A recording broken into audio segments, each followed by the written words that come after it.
What's good, y'all boys? Welcome back again to another video. If this is your first video, then welcome in general. So look, down here in Florida, Governor DeSantis has been on a anti-woke brigade, you could say.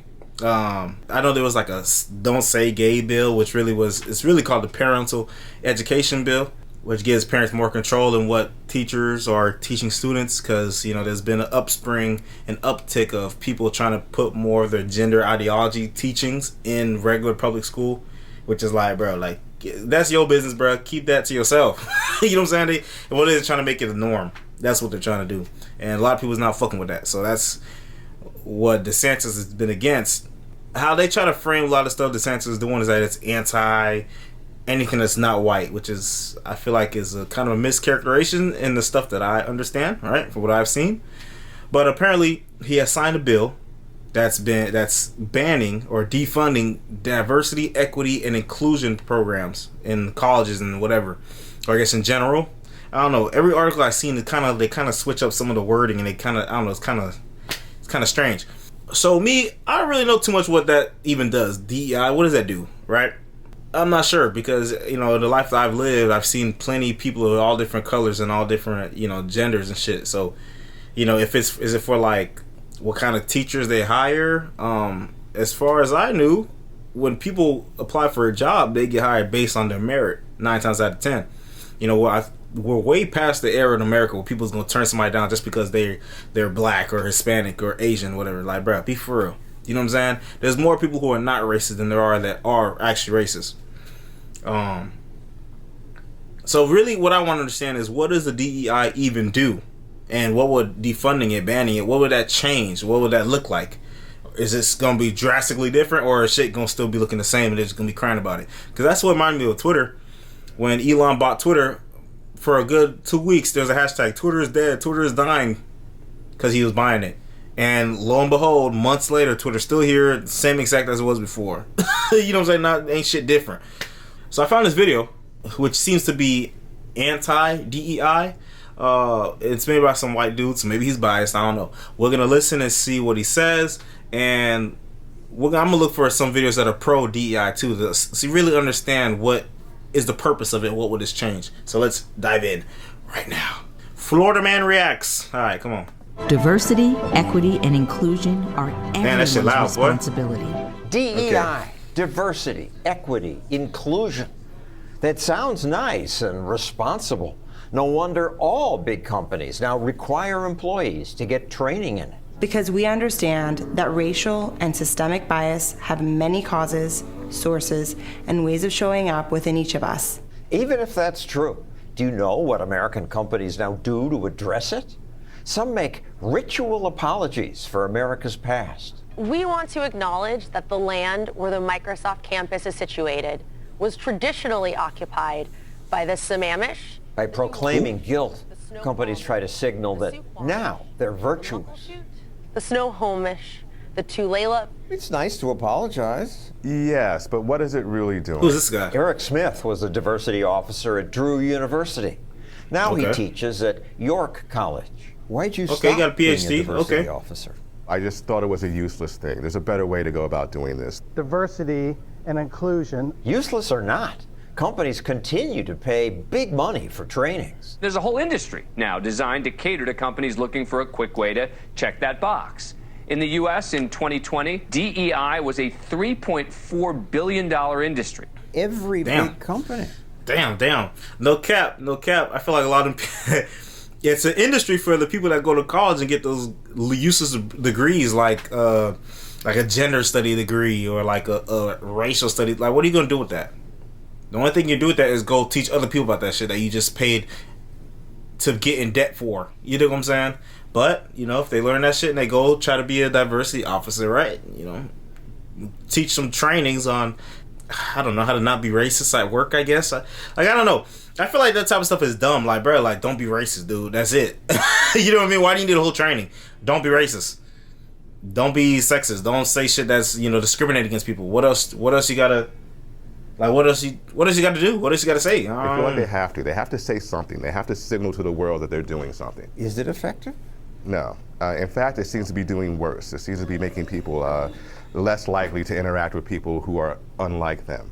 because it's like a minefield now. Less likely to interact. After a training where you hear things about microaggressions, if you ask somebody what they do. That sounds like, that reminds me of a lot of like with the, like Me Too shit and all that, where it's like, now people, and with probably this too, right? Because it's not just about race, it's about, with gender too. There's a lot of people that be at work and men that be at work, they don't want to interact too much with the women because they're afraid of like making her feel uncomfortable, or they want to avoid, any even reasonable doubt that somebody did something to them. You know what I'm saying? I remember there was a tweet that I saw about that shit too, where like some girl was saying, she was complaining that, she works in a male dominated field and she feels a little bit outcasted because, they like walk on eggshells around her. And it's like, well, I mean, it's the pros and the cons. It is what it is. You want to be in this space, cool. We're going to make sure that you don't feel uncomfortable in no type of way, because we all know what happens if a girl feels uncomfortable, right? That's why the story is called A Boy Cries Wolf, not The Girl Cries Wolf, okay? Because if the girl cries wolf, every time they finna come and see it, they're not going to just stop listening. They're going to keep going and seeing. You dig what I'm saying? So, it is what it is. That's what that reminds me of, though. Do for a living, somehow that's racist, right? If you learn that, then why would you take a chance? I better not talk to Eric because I might say something wrong. Precisely. So now inclusion. That's true. That's the thing. Like a lot of these microaggressions and stuff, little shit that people get mad at for no reason, they take those and try to put it into like a whole training, as if like, no, nobody cares about that shit. It's your ass that's super sensitive, right? Like, okay, let's say, some of the things with women, right? What do they say about women? Never ask a woman her age. Why? What the fuck? If we have a conversation and asking how old you are, what's wrong with that? You know what I'm saying? But most people with common sense not gonna care about that shit. But people who are uber sensitive, who are trained to be super sensitive and shit, they immediately gonna get triggered. And what they do, go to HR, say they're getting harassed, or say some other shit. You know what I'm saying? And when there's actual people that do get harassed, of course, no one there's people not gonna go for that, bro. People not going for it. You know what I'm saying? We're gonna get that shit situated. Boom. There are times where it don't get situated, where people let bad shit actually continue to happen. Right? That's true. But now it's like some people try to find those moments. They try to make those moments happen out of nothing. It means I'm going to silence myself and not talk to the black people. All white people are racist. Some trainings are just divisive. And I actually saved that video. We was gonna react to it because I thought it was insane. Dumb. I believe that white people are born into not being human. This is extreme, I take it. It is extreme, but it's becoming more of the norm. These slides were shown at a Coca-Cola diversity training. Oh, confronting racism, understanding what it means to be white, challenging what it means to be racist. Try to be less white. To be less white is to be less oppressive, be less arrogant, be less certain, less defensive, less ignorant, and more humble. Break with white. That's real? Was that really in a Coca-Cola? Oh my gosh. All those traits that they're listing, be less oppressive. So they're saying white people are oppressive, they're arrogant, they're certain, they're defensive, they're ignorant, and are not humble. I've seen plenty of people who are not white fit those descriptions. Plenty of people who are white that fit those descriptions. It's almost as if those are just bad human traits and have nothing to do with your race. Oh my gosh. Look how shit changed. Like look how it flips. It goes from people being racist, white people being racist against everybody else, right? And now that things have become more equal, everyone is there's a decent amount of equality. Now the tables turn. Now look, if you're white, you act this way, you better stop. You better be less white. It's like, yo, like, what do you think that's doing? Except making people angry, making people feel outcasted, making people feel disrespected. What do you think is gonna happen? Now motherfuckers just gonna be fighting for no reason. But I would say a majority of people who actually go outside and be around other people and have healthy relationships, healthy communication, they don't believe this shit. This is what the key. It's a particularly small amount of people who are just happen to be loud that believe this stuff and push this stuff. And I don't know why, but these companies just they bend over backwards for this shit. I don't know why. The thesis of this training was try to be less white. They're talking about arrogance and things like that. That is by no means a white thing. The point is to demonize the other side as much as possible. And absurdly, diversity trainings don't even do what they're supposed to do. This Harvard professor analyzed studies of them. Sadly enough, I did not find one single study which has found that diversity training, in fact, leads to more diversity. In fact, the Harvard Business Review reports 5 years after diversity training, the share of black women managers actually decreased. It's not about data, it's about a power grab. A power grab that starts in schools. Melt the steel bars of racism and white language supremacy. This expert tells teachers it's racist to teach traditional English. If you use a single standard to grade your students' languaging, you engage in racism. What? You actively... Who is this guy? Professor of Rhetoric and Composition, Arizona State. Asal Inouye. What's that last name? Is he Native American? Promote white language supremacy, which is the handmaiden to white bias in the world. Smith was in the audience. I heard that, thought it was a bit misguided. So Smith wrote a long and thoughtful response saying it's a disservice to minority kids not to teach standard English. I'm concerned by the turn this conference this field are taking. Move away from rhetoric and composition toward a politics of dignity. The current leadership will have you believe that teaching the English deemed standardized experience as tyranny by our black and brown co-eds. They would have you believe that first-year composition is as big as a problem. We are as professors Jesus Christ. in communication. I thought people are crazy, bro. I was so wrong. Instead of a discussion, people called you racist. Do you enjoy using Western modes of argument to invalidate people of color? Oh my gosh, look what they do, bro. They always do that shit. This is real. They really, who sent this shit, Check bro? Check your privilege. What? And then, see, this is why I don't like a lot of these liberal motherfuckers, bro. They don't make no sense, bro. Look how they talk down to people when they're the ones that's saying crazy shit, bro. This how people like FD Signifier. He be talking like that, Lil P's, no cap. Even though I be agree with him in some of his points when he's talking about like black issues and stuff. But other times when I see where I don't agree or most people don't agree, except for the people in his field, right? His sphere of community. They just talk down on you like you're stupid, like you're dumb, like you're the one who don't get it. How is anything like this positive, bro? What is the positive outcome of this? This don't change shit. What they saw in me was a bigger threat than anything they've seen before. And they hate it when it's coming from a black person. Like, oh, you're black. You're supposed to be agreeing with me. What's wrong with you? And it's as if you can't be black and think for yourself. I have to agree with you just because we're on the same side. Shut up. That's why I don't like them people, bro. Black person saying it's okay to teach black students standardized English. An academic named Eve complained about the harm Smith consistently perpetuates. Other academics joined in to coddle Eve. Eve spent tremendous labor, physically, intellectually, and emotionally, to write his response, and most probably took him extra time to recover from that labor. Oh my gosh. Labor. Yo, this is crazy. This is crazy. What the fuck?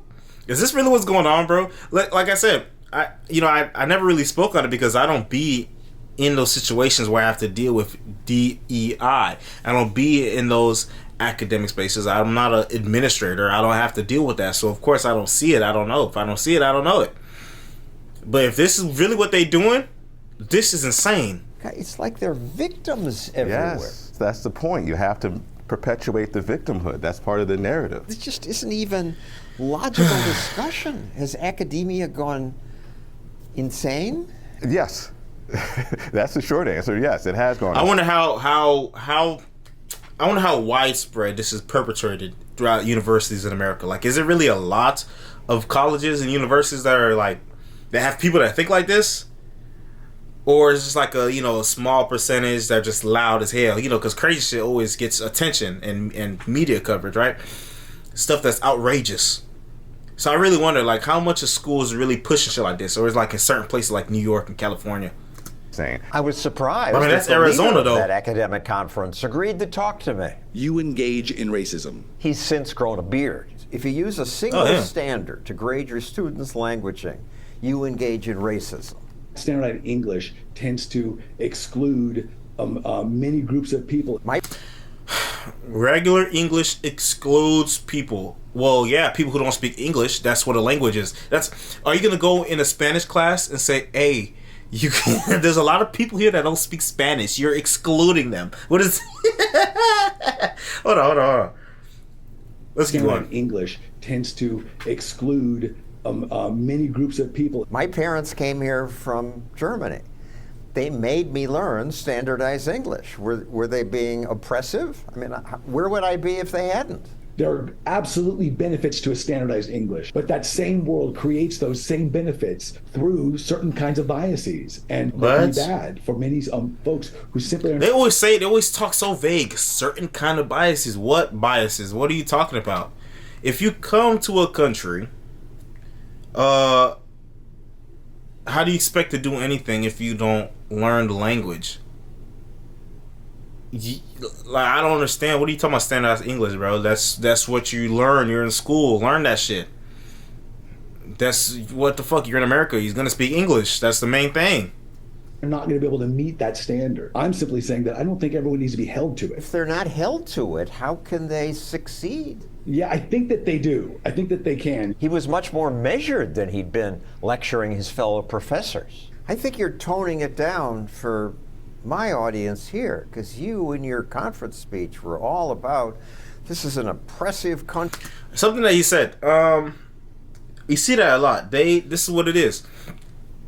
They see conforming, fitting in, adapting. They see that as being oppressive. They see that as not being able to be freely who you are, right? You see that kind of theme, that kind of thinking in a lot of like the LGBT spaces and shit like that too, where it's like, you know, anything that forces you to change or to adapt or to evolve is oppressive, which is stupid. But that's why people like that who really think like that, they never succeed, because you don't succeed, bro. Life is challenging. Life is hard. It is what it is. You either have to get over it, get through it, or it will get through you, okay? Country and white racism, white dominance. I tried to be rhetorical, and I tried to use the moment to make a statement. In other words, he played to the crowd. Your students who do not embody enough of the white habits of language that make up your standards stand at your classroom doors and die for your comfort. That anger is the norm with DEI advocates. At Stanford Law School, a judge who'd been invited to speak was stopped by angry students and Stanford's Dean of Diversity, Equity, and Inclusion. You know, I remember seeing that. I think it was when we were at the Piers Morgan, and that clip was in there, but I didn't know why they were shouting at him. Like, I didn't understand. Absolute disenfranchisement of their rights and does land. The diversity dean lectured this federal judge for 6 minutes. Is it worth the pain that this causes and the division that this causes? Do you have something so incredible important to say about Twitter and guns and COVID that is worth this impact on the division of these people? At least the law school president later apologized, saying this violates Stanford's commitment to free speech. Good. I'm glad some sensible people push back against nonsense like this. All right. And when it comes to gosh, DEI, I hate them kids, boy. This education reformer, Chris Rufo, proposes an alternative. EMC, equality, merit, and color blindness. I like equality and merit and color blindness. Merit is a good thing. But demanding it, we're told, hurts minorities. Our students of color struggle and fail even when we are there to help them. So some colleges... See, I understand. I know what it is. It's a grift. These people are grifting, right? Because look. If... Okay. They position themselves as saviors. We're here to help these poor blacks, these poor women, these poor Hispanics, these poor Asians. Well, not the Asians. Not the Asians. We're here to help these poor blacks. Here, I'm going to help you. And make sure that these bad white people will stop trying to get you to do better. But when these black kids and black students don't do better, right? Oh no, look what the white men are doing. Look what they're doing. If only we could do something. And the cycle continues. Because if these people of color, I hate that term, people of color, BIPOC, but if these non-white kids were doing better, if they actually were improving, right, en masse, because there's only black kids that succeed, then these people would be out of a job. If America reached any form of equality, you know, equal standing, then people will be out of a job. They need black people to be eternally struggling so that they can get their pockets lined up. Didn't you see early in the beginning what he said? It was what, 3 million, 34 million or something? Damn, where was it? Oh, no. It wasn't million. It was 3.4 billion. That's crazy. You know what I'm saying? So people actually are able to be equal, be treated as equal, seen as equal. They don't get no bread. And it's not like if someone is discriminating against somebody based off their race or their sex, guess what? There's laws against that. So if you have a case, you sue their ass. Nigga, that's all it is. You report their ass, sue their ass, and they will be faced with the repercussions most of the time. All this other shit is extra, bro. Drop admissions tests. High schools eliminate... What? So some colleges drop admissions tests. High schools eliminate honors classes. What is that going to do That's true. to an entire group of people? That's true. Nothing good. I mean, if you wanted to... You're not pushing people to excel. You're not pushing people to do their best. It's like giving out participation trophies to everybody, even though they're trying to get rid of winners and losers. They don't like the idea of winners and losers. They don't like somebody winning, somebody losing, because in any situation, there's always going to be a loser, and losers don't like to lose. So a lot of these people are losers, and they're trying to make it so the playing field is even. Except that's not how life works, and it's going to come and get you real quick. That's crazy. That's crazy. Yo. Wow. Wow. Hold down a group of people without them knowing it. This woke thing is a good strategy. The gap between black and white students is widening, minority and underserved students falling further behind. What's the better way? Talking. People don't say what they feel because they don't want to get canceled. They don't want to be called racist. People are censoring. And we have to stop doing that. Wow. Eric Smith is right. Wow. Stop censoring. Instead, let's debate. And in a future video, I'll have a longer debate with Asao Inoue, the advocate for not asking kids to learn standard English. Jesus. Wow. You know, if that is what they doing here in Florida, you know, I'm not against it. Shit. They talking about DeSantis is racist, DeSantis is a bigot, whatever. Nah, niggas snapping, bruh. He's snapping because this is what the motherfuckers doing over here. Hell nah. But look, in the next video, we're gonna watch somebody talk about the reasons why diversity, equity, inclusion is needed in school and the workplace and all types of shit. We're gonna see the other side of the argument and decide how we feel. But if y'all enjoyed the video, let me know in the comments down below. Make sure you like, subscribe, share, hit the notification bell so you can get notified straight to your phone when I make these videos. And I'll see you in the next one. Peace out.